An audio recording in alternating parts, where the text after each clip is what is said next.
സ്വർഗരാജനിരൂപണമെൻ ഹൃദയവാഞ്ചയാ ദൈവദൂതർ കൂട്ടത്തിൽ എൻ സ്നേഹിതരെ കാണാം.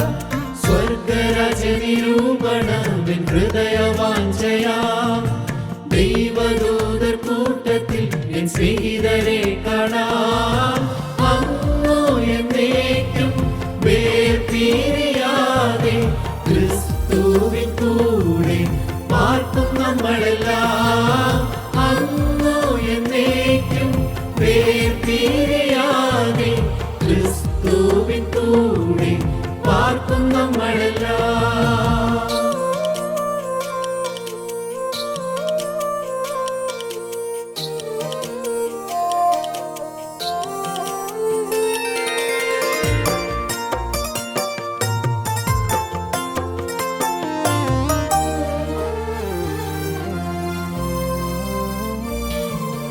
രക്ഷിതാവു രാജാവായി ദിക്കിൽ വാഴുന്നു.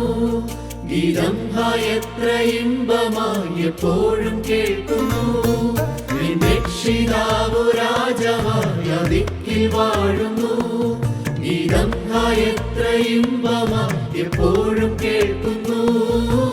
അങ്ങോ എന്നേക്കും വേർപിരിയാതെ ക്രിസ്തുവിൻ കൂടെ പാർക്കും നമ്മളെല്ലാം. അങ്ങോ എന്നേക്കും വേർപിരിയാതെ ക്രിസ്തുവിൻ കൂടെ പാർക്കും നമ്മളെല്ലാം.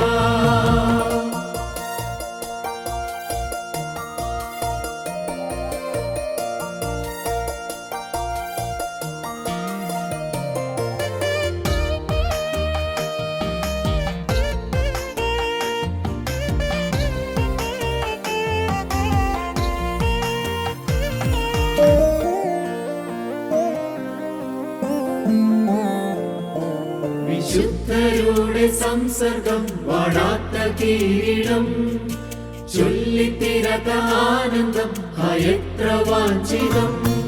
വിശുദ്ധരുടെ സംസർഗം വാടാത്ത കിരീടം ചൊല്ലിത്തീരാത്ത ആനന്ദം എത്ര വാഞ്ചിതം. അങ്ങോ എന്നേക്കും വേർപിരിയാതെ ക്രിസ്തുവിൻ കൂടെ പാർക്കും നമ്മളെല്ലാം.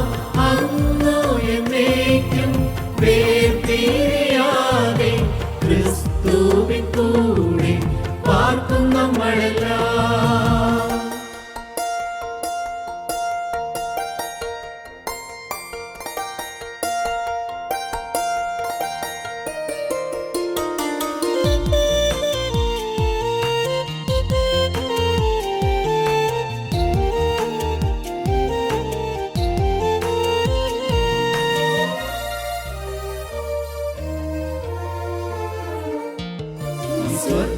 സ്വർഗരാജ്യമാകുവൻ വാഗ്ദത്ത നാടതിൽ എന്നാത്മാവെന്നു വീഴിപ്പാൻ കാക്ഷിക്കുന്നു എന്നിൽ. ഈ സ്വർഗരാജ്യമാകുവൻ വാഗ്ദത്ത നാടതിൽ എന്നാത്മാവെന്നു വീഴിപ്പാൻ കാക്ഷിക്കുന്നു എന്നിൽ. അങ്ങോ എന്നേക്കും വേർപിരിയാതെ ക്രിസ്തുവിൻ കൂടെ പാർക്കും നമ്മളെല്ലാം. അങ്ങോ എന്നേക്കും വേർപിരിയാതെ ക്രിസ്തുവിൻ കൂടെ പാർക്കും നമ്മളെല്ലാം.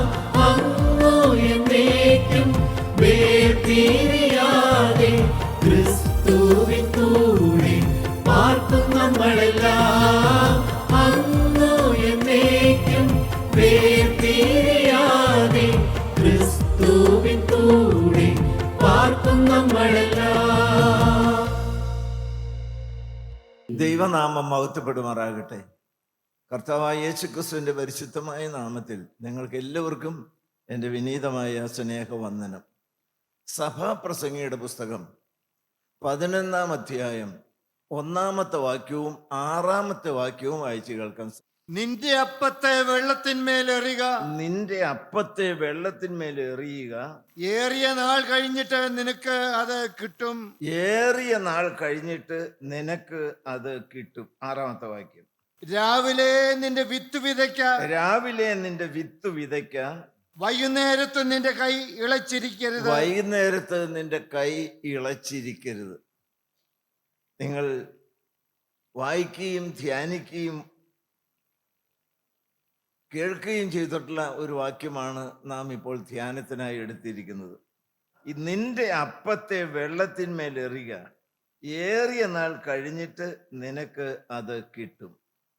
Cast your bread upon the waters, for you will find it after many days. എന്താ ദൈവമക്കളെ അതിൻ്റെ അർത്ഥം? വെള്ളത്തിൻ്റെ മേൽ അപ്പം എറിയുക, നാളുകൾ കഴിഞ്ഞിട്ട് അത് നിനക്ക് 10 മടങ്ങായി തിരികെ കിട്ടുമെന്നാണ് ദൈവത്തിൻ്റെ വചനത്തിൽ നാം വായിച്ചു കേട്ടത്. ഇവിടെ ജ്ഞാനികളിൽ ജ്ഞാനിയായ ശലോമോൻ ആഴമേറിയ ഒരു മർമ്മം ഉപമാരൂപേണ പ്രസ്താവിക്കുകയാണ്. ഒരു ആഴമേറിയ ദൈവസത്യം ഇവിടെ പറഞ്ഞിരിക്കുന്നത്. മിസ്രൈമിലെ കൃഷിക്കാരെ കണ്ടുകൊണ്ടാണ് ശലോമോൻ അത് പറഞ്ഞിരിക്കുന്നത്. മിസ്രൈമിൽ എല്ലാ ആണ്ടിലും ഒരു വെള്ളപ്പൊക്കം ഉണ്ടാകും. നൈൽ നദി മുഴുവനായിട്ട് കര കവിഞ്ഞ് ഒഴുകും ചില ദിവസങ്ങളിൽ. എല്ലാ ആണ്ടിലുമുള്ളൊരു പ്രതിഭാസമാണ്. കര കവിഞ്ഞൊഴുകി അത് തീരത്തുള്ളതായ അതിൻ്റെ സമീപത്തുള്ളതായ കൃഷിപ്പാടങ്ങളിലേക്ക് മുഴുവനായി വെള്ളം കയറും. കലക്ക വെള്ളം. കൃഷിപ്പാടം മുഴുവൻ ഇങ്ങനെ മുങ്ങി മെത്തി മേതാളിച്ച് വെള്ളം കിടക്കുകയാണ്. അത് ചില ദിവസങ്ങൾ അങ്ങനെ കിടക്കും. സാധാരണ ഒരു 4 ദിവസം കഴിയുമ്പോൾ വെള്ളം പയ്യെ ഇറങ്ങാനായിട്ട് തുടങ്ങും. വെള്ളം വറ്റുകയല്ല, പയ്യെ പയ്യെ പയ്യെ ഇറങ്ങുകയാണ്, വെള്ളം കുറഞ്ഞു വരികയാണ്. അപ്പോൾ കൃഷിക്കാര് ഈ വെള്ളത്തിൽ കൂടി ഓടിച്ച് നടന്ന്, വള്ളം തുഴഞ്ഞ് നടന്ന് അവരവരുടേതായ പാടത്ത് വിത്തെറിയും. വള്ളത്തിലിരുന്നുണ്ട് എറിയണത്. ഈ വെള്ളത്തിലേക്ക് ചുമ്മാ എറിയാണ്. അവർക്ക് അവരുടെ അതിർത്തിയൊക്കെ അവർക്കറിയാം. അവരവരുടെ പാടത്തിൽ വെള്ളം മെത്തിക്കിടക്കുകയാണ്, കലക്ക വെള്ളമാണ്. അതിൻ്റെ മേളിൽ കൂടി വള്ളത്തിൽ നടന്ന് വിത്ത് മുഴുവനായിട്ട് വാരി വിതറി എറിയും. ഒരു 4 ദിവസം കൊണ്ട് വെള്ളം ഇങ്ങനെ ഒഴുകി വറ്റിപ്പോകും. ദൈവമക്കളെ, എക്കൽ മുഴുവൻ അവിടെ വന്നടിയും. ആ എക്കലിൽ പതിഞ്ഞ് വിത്ത് അവിടെ കിടക്കും. ഇപ്പൊ നിങ്ങൾക്ക് ഏകദേശം ആ രംഗം മനസ്സിലായല്ലോ. ആ വളക്കൂറുള്ളതായിരിക്കുന്ന എക്കലിൽ വെള്ളം വറ്റി കഴിയുമ്പോൾ വിത്ത് കാണാനില്ല, അവിടെ മൂടിക്കിടക്കും, പതിഞ്ഞു കിടക്കും. നോട്ടത്തിൽ എന്തേ വിത്ത് എറിഞ്ഞത്? എന്തേ? യവത്തിൻ്റെയോ ഗോതമ്പിൻ്റെയോ നെല്ലിൻ്റെയോ വിത്ത് എറിഞ്ഞത് എന്തേ? കാണാനില്ല. അതിമനോഹരമായൊരു കാഴ്ചയാണ്. ചില ദിവസങ്ങൾ കഴിയുമ്പോൾ പച്ചപ്പരവതാനി വിരിച്ചതുപോലെ നല്ല കരുത്തോടെ ആ ധാന്യ വിത്ത് മുഴുവനായിട്ട് ഇങ്ങനെ മുളച്ചു വന്ന് കൂമ്പി നിൽക്കും. അത് മനോഹരമായൊരു കാഴ്ചയാണ്. ഞാൻ പറഞ്ഞില്ലേ, പച്ചപ്പരവതാനി വിരിച്ചതുപോലെ. പിന്നെ വളമൊന്നും ഇടണ്ട, കാരണം ആ എക്കലിൻ്റെ വളം വളരെ നിറവുള്ളതാണ്. ദൈവമക്കളെ, ആ ചെടി അങ്ങനെ കരുത്തോടെ ഇങ്ങനെ വളർന്നു വരും. നെല്ലോ ഗോതമ്പൊക്കെ ആയിട്ട് കുറച്ച് നാൾ കഴിയുമ്പോഴേക്കും അത് നല്ല ഒന്നാന്തരം പതിരിങ്ങനെ വളഞ്ഞു കിടക്കുന്ന കാഴ്ച നമുക്ക് കാണാം. ആദ്യം കൊതുമ്പ് വരും, പിന്നീട് ഇങ്ങനെ കതിര് വളഞ്ഞു കിടക്കും. വിളഞ്ഞു കഴിയുമ്പോൾ കൊയ്തെടുക്കും. ദൈവത്തിന് സ്തോത്രം. അതാണ് വെള്ളത്തിന് മേൽ വിത്തെറിയുക, വെള്ളത്തിൻ്റെ മേൽ അപ്പം എറിയുക. ഈ അപ്പാണല്ലോ, ഈ വിത്താണല്ലോ പിന്നെ അപ്പത്തിന് ഉപയോഗിക്കുന്നത്. നാളുകൾക്ക് ശേഷം നിങ്ങൾക്ക് അത് തിരികെ കിട്ടും. ദൈവനാമം മാത്രം മഹത്വപ്പെടുവാറാകട്ടെ. ആണ്ടുതോറും നൈൽ നദിയുടെ തീരത്ത് കാണുന്ന ഒരു പ്രത്യേകതയാണ് നമ്മൾ കണ്ടത്. എന്താണ് ഇതിൻ്റെ അർത്ഥം? നിങ്ങൾ ഓരോരുത്തരെയും ഒരു ദൗത്യമേൽപ്പിക്കുകയാണ്. നിങ്ങൾ ഓരോരുത്തരും സുവിശേഷകരാണ്. ഇപ്പോൾ ഇന്ന് നിങ്ങൾ പറഞ്ഞു, ഭാഗ്യശാലികൾ ആരാണ്? വിത്ത് വിതയ്ക്കുന്നവരാണ്. നിങ്ങൾ ശക്തിയോടെ ദൈവവേലയ്ക്ക് വേണ്ടി നിങ്ങൾ ഓരോരുത്തരും ഇറങ്ങണം. വിത്ത് എന്ന് പറയുന്നത് എന്താ? ലൂക്കോസിന്റെ സുവിശേഷം എടുത്ത് 8-ാം അധ്യായം 11-ാമത്തെ വാക്യവും യോഹന്നാന്റെ സുവിശേഷം 6-ാം അധ്യായവും നിങ്ങൾ എടുക്കണം. 8:11. ഉപമയുടെ പൊരുളോ വിത്ത് ദൈവവചനം. വിത്തോ ദൈവവചനം. നിങ്ങൾക്ക് ധാരാളം കിട്ടിയിട്ടില്ലേ? മറുപടിയായി നിങ്ങൾക്ക് വചനം കിട്ടിയിട്ടില്ലേ? ഈ തിരുവചനം നിങ്ങളുടെ മക്കളെ കയ്യിലില്ലേ? ഇതാണ് വിത്ത്. ദൈവത്തിന് സ്തോത്രം. ഈ വിത്തിനകത്തൊരു ജീവനുണ്ട്.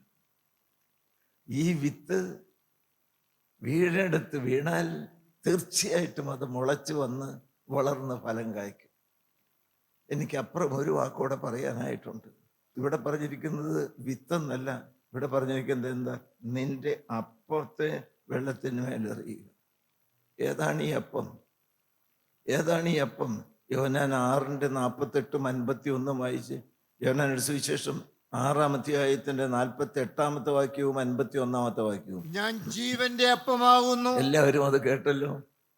ഞാൻ ജീവന്റെ അപ്പമാകുന്നു. അതെവിടെ നിന്ന് വന്നതാണ്? ഇതോ തിന്നുന്നവൻ മരിക്കാതിരിക്കേണ്ടതിന് സ്വർഗത്തിൽ നിന്ന് ഇറങ്ങുന്ന അപ്പമാകുന്നു. ഹല്ലേലൂയ, ദൈവത്തിന് സ്തോത്രം. സ്വർഗത്തിൽ നിന്ന് ഇറങ്ങി വന്ന ജീവനുള്ള അപ്പമാണ് ഇപ്പോഴും നിങ്ങൾക്ക് കിട്ടിക്കൊണ്ടിരിക്കുന്നത്. ഇത് ഞാൻ എഴുതിയതല്ലല്ലോ, എൻ്റെ സ്വന്തമൊന്നും അല്ലല്ലോ. ദൈവത്തിന് സ്തോത്രം. ഞാൻ ഇനി ഇതുമായിട്ട് മുറ്റുമേലിരുന്നു കൊണ്ട് കർത്താവിനോട് പറഞ്ഞു, കർത്താവേ, ബാലകന്റെ കയ്യിൽ 5 അപ്പവും 2 മീനും ഉണ്ടായിരുന്നു. ഒരു നല്ല ഹൃദയമാ ബാലകനുണ്ടായിരുന്നു. എനിക്കതൊന്നുമില്ല. പക്ഷെ ഞാൻ എന്താണോ ആയിരിക്കുന്ന പോലെ അരുമനാഥ നിന്റെ ആണിപ്പെടുന്ന കാര്യങ്ങളിലേക്ക് തരികയാണ്. എനിക്ക് 100 വട്ടം വിശ്വാസമുണ്ട്, അറിവുണ്ട്. ആ ആണിപ്പഴുതിൽ ഇന്നും പച്ചച്ചോര നനഞ്ഞു നിൽക്കുന്നുണ്ട്. എൻ്റെ ജീവിതം അങ്ങോട്ട് കൊടുത്തപ്പോൾ ഈ വചനം ഉൾപ്പെടെയാണ്. ഞാൻ ഭംഗിവാക്കായിട്ട് പറയുകയല്ല, ഞാൻ ഈ കുത്തിക്കുറിച്ച് ഉൾപ്പെടെ, ഞാൻ ഉൾപ്പെടെ കർത്താവേ നിന്റെ കാൽക്കൽ മുട്ടുമടക്കി നിന്റെ കാര്യങ്ങളിലേക്ക് തരികയാണ്. ഇതിനെ നീ ഒന്ന് വാഴ്ത്തി തരണം. ഹല്ലേലൂയ, ദൈവത്തിന് സ്തോത്രം. ഇതിനെ നീ ഒന്ന് നുറുക്കി തരണം. ഞാനാ പറഞ്ഞത് വേദശാസ്ത്രപരമായി സത്യമാണെന്ന് എനിക്കറിയാൻ പാടില്ല. ഈ നാവിൽ കൂടി ഒഴുകി വരുന്ന വാക്കിൽ കുഞ്ഞാടിൻ്റെ രക്തം പതിയാത്തതും രക്തം നനയാത്തതുമായി ഒരു വാക്കും ഉണ്ടാകരുത്. ഞങ്ങളെയൊക്കെ നിശേഷം നിങ്ങൾ മറന്നു. ഹല്ലേലൂയ, നന്ദിയോടെ സ്തോത്രം. ദൈവമക്കളെ, നമുക്ക് വേണ്ടി ഒരപ്പം സ്വർഗത്തിൽ നിന്ന് ഇറങ്ങി വന്നു. വിത്തിന്റെ കാര്യം പറയുമ്പോൾ നിങ്ങൾക്കറിയാം, ഗോതമ്പ് മണി നിലത്ത് വീണ് ചാകുന്നില്ല എങ്കിൽ തനിയിരിക്കും, ചത്തുവെങ്കിലോ വളരെ ഫലം കായ്ക്കും. ചത്തില്ലേ ദൈവമക്കളെ? ദൈവത്തിന് സ്തോത്രം. പക്ഷെ അതിനകത്ത് ഒരിക്കലും നശിക്കാത്ത ഒരു വിത്തുണ്ടായിരുന്നു. ദൈവത്തിന് സ്തോത്രം.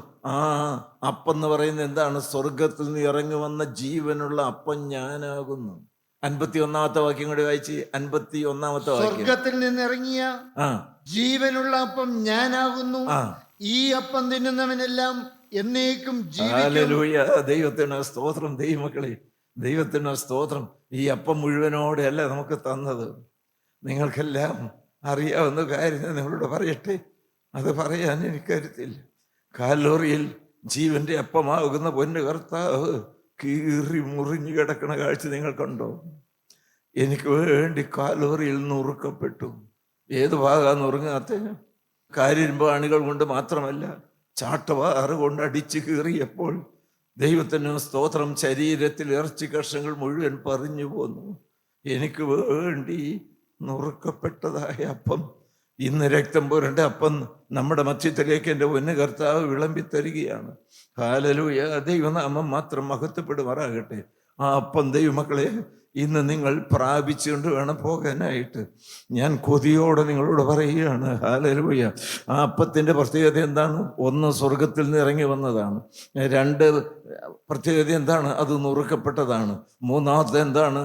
അത് ജീവനുള്ളതാണ്. ഹല്ലേലൂയ, ഇന്ന് ഈ ജീവന്റെ അപ്പം ഹൃദയവാതിൽ തുറന്നൊന്നും സ്വീകരിച്ചാൽ നിങ്ങൾക്ക് കിട്ടുന്നത് വയറ് നിറയുന്നതായ ഏതെങ്കിലും ഒരു അപ്പമല്ല, ജീവന്റെ തുടിപ്പ് കിട്ടുന്നതായ ഒരാത്മീയമായ അനുഭൂതിയാണ് നിങ്ങൾക്ക് ലഭിക്കാൻ പോകുന്നത്.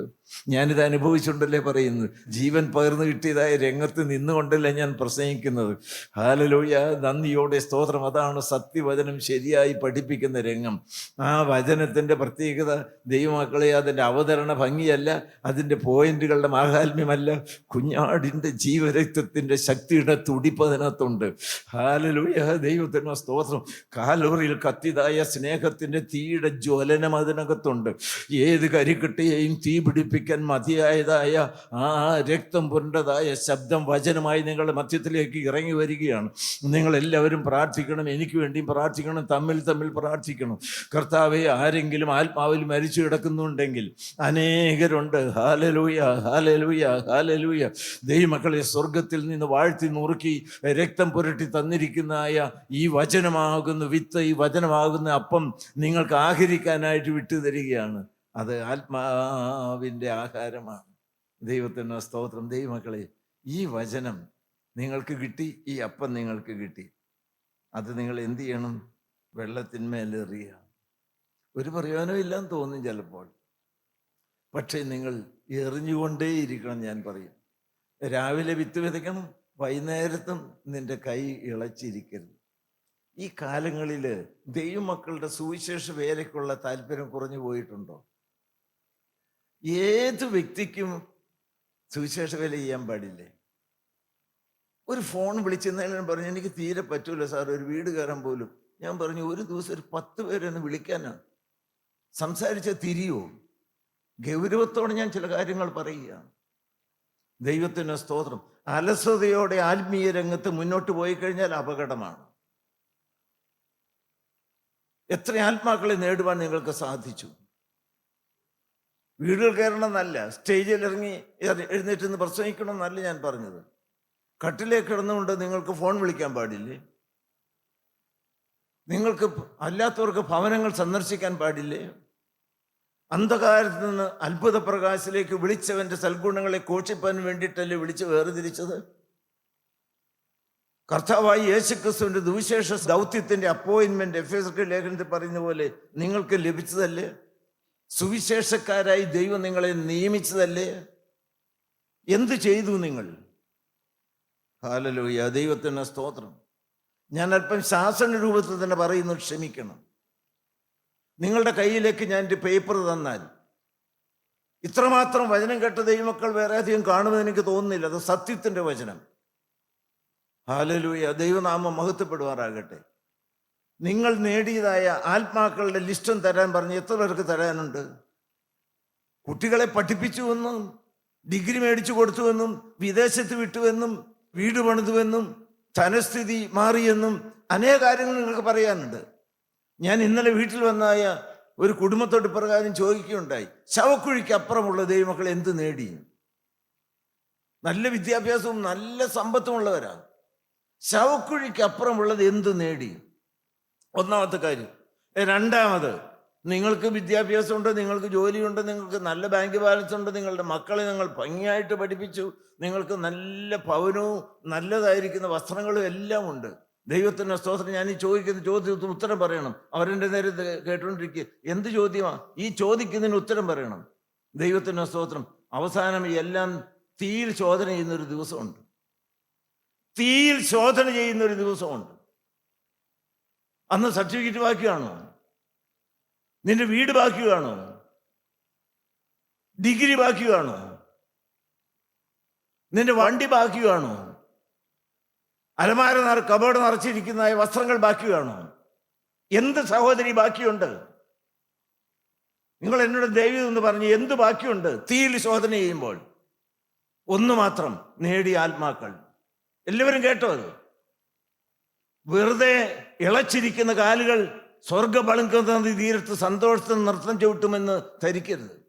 നന്മ സുവിശേഷിക്കുന്നവരുടെ കാല് മാത്രം എത്തിപ്പിടിച്ച് സന്തോഷത്തോടെ ദൈവത്തെ സൂക്ഷിച്ചു നടക്കുന്ന രംഗമാണ് സ്വർഗബളുക്കുന്ന തീരം. നമ്മളുടെ ഉത്തരവാദിത്വം വലുതാണ്. ഈ നിർമ്മല സുവിശേഷം ആരറിയിക്കും? പ്രത്യേകിച്ച് ഞാൻ പറയുകയാണ്, നിങ്ങൾ ഓരോരുത്തരും ആയിരിക്കുന്ന രംഗത്ത് പ്രവർത്തിക്കണം. ഒരു കാര്യം നിങ്ങൾ ഉറച്ച് എഴുതിയെടുത്ത്, ഒരു പ്രതിഫലമുണ്ടാകും നിശ്ചയം. കാരണം എന്നാ അറിയാമോ? ലോകത്തിൻ്റെ സമ്പത്ത് മുഴുവനും കൂടി ഒന്നിച്ചു കൂട്ടി വെച്ചാലും അതിനേക്കാൾ വിലയേറിയതാണ് ഒരാത്മാവിൻ്റെ വില. സർവ്വലോകത്തേക്കാൾ വിലയേറിയ നിന്റെ ആത്മാവ്. അത് നേടാൻ നോക്ക്, നേടാൻ നോക്ക്, നേടാൻ നോക്ക്. നടന്നില്ല എന്ന് ഒരിക്കലും വരരുതീന്. ഈ കേട്ട വചനം പോലെ നിങ്ങൾക്ക് കടമായി തീരരുത്. അമ്മമാർ പ്രത്യേകിച്ച് നോക്കി, മക്കളെ വളർത്തുന്ന കാര്യത്തിൽ മുലയൂട്ടുന്ന കാലം മുതൽ കർത്താവായ യേശുക്രിസ്തുവിൻ്റെ ഛായയിൽ കുഞ്ഞുങ്ങളെ വളർത്താൻ നിങ്ങൾ നോക്കണം. ഹല്ലേലൂയ, ദൈവത്തിന് സ്തോത്രം. എല്ലാവർക്കും മനസ്സിലായോ? തീർച്ചയായിട്ടും നിങ്ങൾക്ക് വളർത്താനായിട്ട് സാധിക്കും. കുഞ്ഞുങ്ങളുടെ ഹൃദയം എന്ന് പറഞ്ഞ് എന്തു പറഞ്ഞു കൊടുത്തോ അതവിടെ ഒരു വാക്സിനകത്ത് പതിയുന്ന പോലെ മണി. ദൈവമക്കളെ, ചൈൽഡ് സൈക്കോളജിസ്റ്റ് പറഞ്ഞു, ഒരു കൊച്ചിനെ എൻ്റെ കയ്യിൽ 9ാമത്തെ വയസ്സ് വരെ വളർത്താൻ തന്നാൽ, പെറ്റ തള്ളമാരെന്ന് കേട്ട്, ഒരു കൊച്ചു കുഞ്ഞിനെ 9ാമത്തെ വയസ്സ് വരെ എൻ്റെ കയ്യിൽ വളർത്താൻ തന്നാൽ ആ കുഞ്ഞിനെ ഒന്നുകിൽ ഞാൻ ബറാബാസ് ആക്കാം, അല്ലെങ്കിൽ യേശു കുഞ്ഞാക്കാം. ബറാബാസ് പറഞ്ഞ് ചെകുത്താൻ, കള്ളനും കൊള്ളരുതാത്തവനും ഭവനഭേദക്കാരനും. അമ്മമാര് 9 വയസ്സിലേക്ക് വളർത്തിയിട്ട് ധാരാളം പേരില്ലേ? ഏതായിട്ട് വളർത്തി? യേശു കുഞ്ഞിനെ പോലെ വളർത്തിയോ? ആരാ ഉത്തരവാദി? അപ്പന്മാരെന്ത് പറയുന്നു? ഹല്ലേലൂയ. ദൈവമക്കളെ, ഇവിടെ എന്താ പറഞ്ഞിരിക്കുന്നത്? അപ്പത്തെ എന്തെറിയണം? വെള്ളത്തിന്മേറിയണം. അടുത്ത വാക്കെന്താ? ഏറെ നാൾ കഴിഞ്ഞിട്ട് ഒരു പ്രയോജനം കിട്ടിയില്ലെന്ന് വരും. ഈ പറയുന്ന വാക്ക് എൻ്റെ അല്ലല്ലോ, അതിനെ തന്നെ എഴുതിയിരിക്കുന്നതല്ലേ. നിങ്ങൾ ആ ഹൃദയത്തിനകത്തേക്ക് കൊച്ചു കുഞ്ഞിൻ്റെ ചങ്കിന് ഒന്നും മനസ്സിലാവില്ല. കാൽവറിയിൽ കർത്താവായ യേശു ക്രിസ്തു എനിക്ക് വേണ്ടി എൻ്റെ പാപത്തിന് പരിഹാരമായി മരിച്ചു എന്ന് പറയുന്നു. 2 വയസ്സും 3 വയസ്സും 4 വയസ്സുകൾ കുഞ്ഞുങ്ങൾ മനസ്സിലാവും. പറഞ്ഞു കൊടുക്കുക ദൈവമക്കളെ. ഞങ്ങളൊക്കെ ചെയ്യുന്ന കാര്യം തന്നെ ഈ പറയണേ. ഹല്ലേലൂയ, ദൈവത്തിന് സ്തോത്രം. ദൈവനാമം മഹത്വപ്പെടുമാറാകട്ടെ. സെയിന്റ് അഗസ്റ്റീൻ, നിങ്ങൾക്ക് ഓരോരുത്തർക്കും അറിയാം. അമ്മയുടെ പേര് മോനിക്ക. ഈ കൊച്ചായിരുന്നപ്പോൾ തന്നെ അപ്പം മരിച്ചുപോയി. ഇവനെ പഠിപ്പിച്ചു, പ്രാർത്ഥനയൊക്കെ ചൊല്ലിക്കൊടുത്തു. അവസാനം വക്കീലിനെ പഠിക്കാനായിട്ട്, അഡ്വക്കേറ്റ് ആകാൻ വേണ്ടിയിട്ട് ദൂരദേശത്തേക്ക് പോയി. തീർന്നെല്ലാം കൊണ്ട് കൂട്ടുകാരോട് തിന്നു കുടിച്ച് സുഖിച്ച് മേളിച്ച് നടന്നു. തനി മദ്യപാനിയായി. നിങ്ങൾക്ക് എല്ലാവർക്കും അറിയാമല്ലോ. അവസാനം ഒരു വൃത്തികെട്ട സ്ത്രീയുമായിട്ടുള്ള ബന്ധത്തിൽ ഒരു കൊച്ചുണ്ടായി. ദൈവമക്കൾ, ഒരു അന്യ സ്ത്രീയിൽ വിവാഹത്തിന് മുമ്പ് ഒരു കൊച്ചുണ്ടായി. അപ്പൊ ജീവിതത്തിന്റെ വഴി ഞങ്ങൾക്ക് അറിയാലോ. അഗസ്തീനോസ് ആരാണെന്നറിയാം? ആ കൊച്ചിന് പേര് അഡിനോഡേറ്റസ്. കൊച്ചിന്റെ പേര്. അതിന്റെ അഡിനോഡേറ്റസ് എന്ന് പറഞ്ഞാൽ അർത്ഥം എന്നാണെന്നറിയാമോ? ഈ വേശ്യാവൃത്തിയിൽ എനിക്ക് കിട്ടിയതായിരിക്കുന്ന കൊച്ചിന്റെ പേര് അഡിനോഡേറ്റസ്. ദൈവം തന്ന മകൻ. അഹങ്കാരി, തൻ്റെടി. ഇതെനിക്ക് ദൈവം തന്നതാ. ഞാൻ ദൈവത്തിന് സ്തോത്രം. അങ്ങനെ അങ്ങ് നടന്നു. ദൈവമക്കളെ, 33ാമത്തെ വയസ്സിൽ ഈ അമ്മ കൊടുത്തിട്ടതായ വേദപുസ്തകം അതൊന്നെടുത്ത് വായിച്ചു. റോമർ 13-ാം അധ്യായത്തിന്റെ 13-14 വായിച്ചേ. പകൽ സമയത്തെന്ന പോലെ നാം മര്യാദയായി നടക്കാം. വെറിക്കൂത്തുകളിലും മദ്യപാനങ്ങളിലുമല്ല, ശയനമോഹങ്ങളിലും ദുഷ്കാമങ്ങളിലുമല്ല, പിണക്കത്തിലും അസൂയയിലുമല്ല, കർത്താവായ യേശുക്രിസ്തുവിനെ തന്നെ ധരിച്ചുകൊള്ളുവീൻ. ഹല്ലേലൂയ, ദൈവമക്കളെ മനസ്സിലായി? ഹല്ലേലൂയ, ദൈവത്തിന് സ്തോത്രം. ഈ മോനിക്ക കരഞ്ഞിടത്തോളം കരഞ്ഞ അമ്മമാര് കാണുകയില്ല. ഹല്ലേലൂയ, ദൈവത്തിന് സ്തോത്രം. ഈ വചനമൊക്കെ മടിയിൽ വരുത്തി പറഞ്ഞു കൊടുത്തിട്ടുണ്ട്. അവസാനം കടുത്ത നിരാശയില്ല. അമ്മ, എൻ്റെ ദൈവമേ, ഞാൻ എന്തോരം പ്രാർത്ഥിച്ചു, എന്നിട്ടും എൻ്റെ കൊച്ചിങ്ങനെ ആയിപ്പോയല്ലോ. അവസാന നിരാശയിൽ കഴിഞ്ഞ സമയത്ത് ബിഷപ്പ് ആംബ്രോസ് എന്ന് പറയുന്ന സുവിശേഷത്തിന് വെളിച്ചമുള്ളതായിരിക്കുന്ന ഒരു ബിഷപ്പ് മോനിക്കയുടെ അടുക്കൽ ചെന്ന് പ്രാർത്ഥനയൊക്കെ കഴിഞ്ഞിട്ട് പറഞ്ഞ്, ദൈവത്തിന് സ്തോത്രം, ഉള്ളം നുറുങ്ങി പ്രാർത്ഥിക്കുന്ന ഒരമ്മയുടെ കയ്യിൽ നിന്ന് മകനെ പിടിച്ചു പറിക്കാൻ കഴിവുള്ള ഒരു നരകവും ഈ ലോകത്തിലില്ല. മോനിക്ക വിശ്വസിച്ചോളാൻ പറഞ്ഞു. കണ്ണുനീരോടെ ഹൃദയം നുറുങ്ങി കരയുന്നതായ ഒരു പെറ്റ തള്ളിയുടെ കയ്യിൽ നിന്ന് ഒരു കൊച്ചിനെ പിടിച്ചുകൊണ്ടുപോയി നശിപ്പിക്കാൻ കഴിവുള്ള ഒരു ചെകുത്താനും സാത്താനും നരകവും ഈ ലോകത്തിലില്ല. അതവർക്ക് വലിയ ധൈര്യമായി പ്രത്യാശയോടെയിരുന്നു. ആരായി? കർത്താവായ യേശുക്രിസ്തുവിനെ തന്നെ ധരിക്കുന്ന സെയിന്റ് അഗസ്റ്റീനായി. അമ്മമാരെന്ന് കേട്ടിയത്? ഞാൻ ഈ പറയുന്ന തത്വങ്ങളല്ലോ നിങ്ങളോട് പറയുന്നത്. കണ്ണുനീരോടെ വിതയ്ക്ക് ദൈവമക്കളെ മടിയിലിരുത്തിക്കൊണ്ട് തുടങ്ങുക. മക്കളെ ശരിക്കും ശാസിച്ചു വളർത്ത്.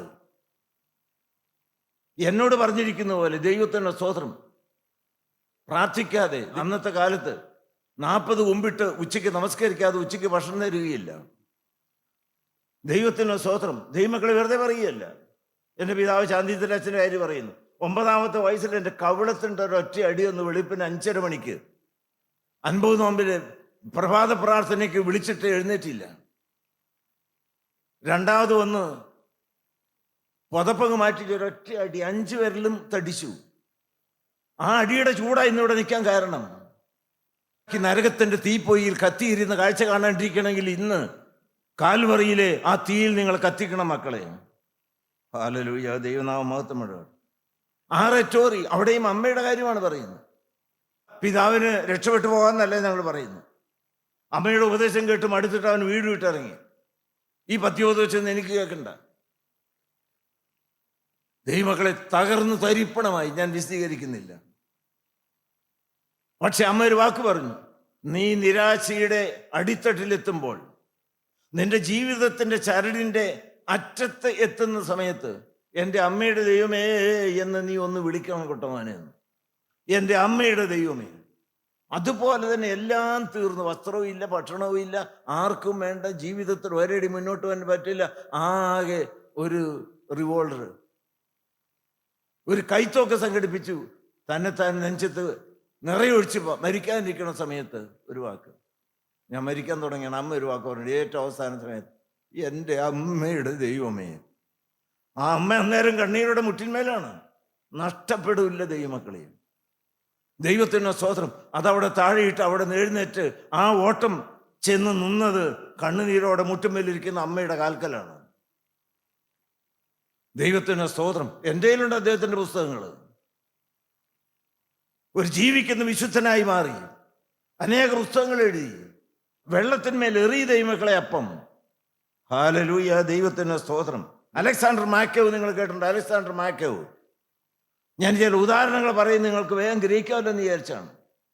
മെഡിസിൻ പഠിക്കാനായിട്ട് പോയി. അതുവരെ അമ്മ അതുപോലെ അപ്പനും അമ്മയും അപ്പുറം ഇപ്പുറം ഇരിക്കുമ്പോൾ മടിയിൽ, അമ്മയുടെ മടിയിൽ ഇരുത്തിക്കൊണ്ട് ഈ മാക്കേവിനെ വചനപ്രകാരം വളർത്തി, വചനം ചൊല്ലിക്കൊടുത്തു. ഞാൻ മനസ്സിലാക്കി ധാരാളം വചനം മനപ്പാടം ആ കൊച്ചൻ പറയുമായിരുന്നു. അലക്സാണ്ടർ മാക്കേവ് പോയി കഴിഞ്ഞ് കൂട്ടുകാർ കൂടി തല്ലിപ്പൊളിച്ച് നടന്നു, തികച്ച മദ്യപാനിയായി.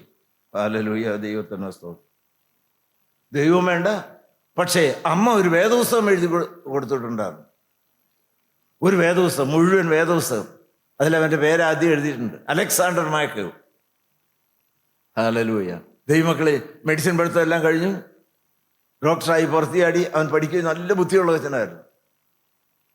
അവിടെ നിന്ന് മെഡിക്കൽ കോളേജിൽ നിന്ന് ആശുപത്രിയിൽ ജോലിക്ക് വേണ്ടി പോകുന്നതിന് മുൻപ് സകല പുസ്തകങ്ങളും മുറിയിൽ നിന്ന് വാരിക്കൂട്ടി. അങ്ങനെ നോക്കിയപ്പോൾ അമ്മ തന്ന വേദോസ് അതേപടി അലമാരയിൽ ഇരിപ്പുണ്ട്. പഴയതായിരിക്കുന്ന, ഉപയോഗിച്ച് തീർന്നതായ നോട്ട്ബുക്കിൻ്റെയും മെഡിക്കൽ ബുക്സിൻ്റെയും, ദൈവത്തിന് സ്തോത്രം, വൈദ്യശാസ്ത്രത്തിൻ്റെ ആ ബുക്കുകളെല്ലാം അതിൻ്റെ കൂടുതൽ വേദോസ്തവം കൂടെ വാരിക്കൂട്ടി പഴയ ബുക്കുകൾ മേടിക്കണ ഒരു കടക്കാർക്ക് കൊടുത്തു. അതിൻ്റെ കാശ് മേടിച്ചുകൊണ്ട് പിന്നെയും കുടിച്ച് നടന്ന കാര്യങ്ങളുണ്ട് പറയുന്നു. ഒരാശുപത്രിയിൽ രോഗിയെ ചികിത്സിക്കുന്നുണ്ട്. ഹല്ലേലൂയ, ദൈവത്തിന് സ്തോത്രം. ദൈവമക്കളെ, അതിലൊരു രോഗി, അധികം പ്രായമൊന്നുമില്ല, ഒരു 50 വയസ്സിന് താഴെയുള്ളതായ ഒരു സ്ത്രീയാണ്. അത് മരണക്കിടക്കയിലാണ്. ഈ ഡോക്ടറാണ് ചികിത്സിക്കുന്നത്. ഒരു ദിവസം ചെന്നപ്പോൾ ദൈവത്തിന് സ്തോത്രം, കണ്ടൊരു കാഴ്ച. അതിനു മുമ്പ് ഒരു സംഭവം നടന്നു. ഈ രോഗി, ഒരു നേഴ്സ് വന്ന് പറഞ്ഞു, മോളെ, എനിക്കൊരു വേദപുസ്തകം, വലിയ കാശും തരാനില്ല, ഒരു പഴയ വേദപുസ്തകമാണെങ്കിൽ എവിടെന്നെങ്കിലും സംഘടിപ്പിച്ച് തരാമോ? പല പ്രാവശ്യമായി പറഞ്ഞപ്പോൾ നേഴ്സ് ഈ ആശുപത്രിയുടെ മുൻപിലുള്ളതായിരിക്കുന്ന പഴയ പുസ്തകങ്ങൾ കൊടുക്കുന്ന അവിടെ നിന്ന് ഒരു വേദപുസ്തകം കണ്ടു, അത് മേടിച്ചുകൊണ്ട് കൊടുത്തു. ഒരു ദിവസം ഈ ഡോക്ടർ അലക്സാണ്ടർ മാക്കേവ് വന്നപ്പോഴേക്ക് വേദപുസ്തകം ഇങ്ങനെ വായിച്ചുകൊണ്ടിരിക്കുകയായിരുന്നു. ഡോക്ടർ കണ്ടുകൊണ്ട് ഇതിങ്ങനെ എഴുന്നേക്കാൻ പാടില്ല, ഈ വേദപുസ്തകം ഇങ്ങനെ മലർത്തി ഈ പുസ്തകം ഇങ്ങനെ ഇങ്ങനെ ഇങ്ങനെ കമത്തി വെച്ച് ഇങ്ങനെ ഇരിക്കുകയാണ്. ഇതെന്താ ഇത് നേഴ്സ് മേടിച്ചു തന്നൊരു വേദപുസ്തകം. അങ്ങനെ വന്നു, ഈ കാറ്റത്ത് ഇങ്ങനെ മറിഞ്ഞ് വന്നപ്പോഴേക്കും ഫസ്റ്റ് പേജ് വന്നു. ഫസ്റ്റ് പേജിൽ എഴുതിയിരിക്കുന്നത് ഡോക്ടർ അലക്സാണ്ടർ മാക്കേവ്. ഈ ഡോക്ടറുടെ പേരാണ്. അദ്ദേഹം ഞെട്ടിപ്പോയി. ഇതെൻ്റെ അമ്മ എനിക്ക് തന്ന വേദപുസ്തകമാണല്ലോ. അത് മേടിച്ച് ആ കട്ടിലിൻ്റെ അടുത്ത് മുട്ടുമടക്കി അമ്മയുടെ അടുക്കിലേക്ക് ചെന്നു. അമ്മേ, എനിക്ക് അമ്മയുടെ യേശുവിനെ വേണം. Hallelujah, hallelujah, hallelujah, hallelujah, hallelujah, hallelujah. സുവിശേഷ വേലക്കാരാകാവൂ. ഈ ദൗത്യം നിങ്ങൾ ഏറ്റെടുക്കുക. കയ്യൊന്നും പൊക്കിക്കുന്നില്ല. ഈ ദൗത്യം നിങ്ങൾക്ക് ഏറ്റെടുക്കാവൂ. ആത്മാക്കളെ നേടുന്നതായ ജോലി, ദൈവത്തിൻ്റെ സ്തോത്രം, പറയിപ്പിക്കാവൂ. നിങ്ങൾക്ക് നേടാവോ ആത്മാക്കളെ? അങ്ങേയറ്റത്തെ കാര്യങ്ങളിലൂടെ മക്കളെ നേടാവോ? ദൈവത്തിൻ്റെ സ്തോത്രം. കാൽവറിയിൽ അറുക്കപ്പെട്ടതായിരിക്കുന്ന രക്തം പുരണ്ടതായ അപ്പം അത് യേശുവാണ്. ആ യേശു അതാണ് വചനം. അത് നിങ്ങളുടെ കയ്യിൽ ഇന്ന് തരികയാണ്. കൈനീട്ടി വാങ്ങിക്കുക. ദൈവത്തിൻ്റെ സ്തോത്രം. തീരുമാനം എടുത്തോണ്ട് എഴുന്നേക്കുള്ളൂ. കർത്താവേ, ഇന്നു മുതൽ ഈ അപ്പത്തെ ഞാൻ മനുഷ്യഹൃദയങ്ങളിലേക്ക് എറിഞ്ഞുകൊള്ളാം. നല്ലൊരു കൊയ്ത്ത്. ദൈവത്തിൻ്റെ സ്തോത്രം. നമ്മുടെ ഹോളുകൾ ആത്മാക്കളെ കൊണ്ട് നിറയട്ടെ. അനേകർ ഓടി വരട്ടെ.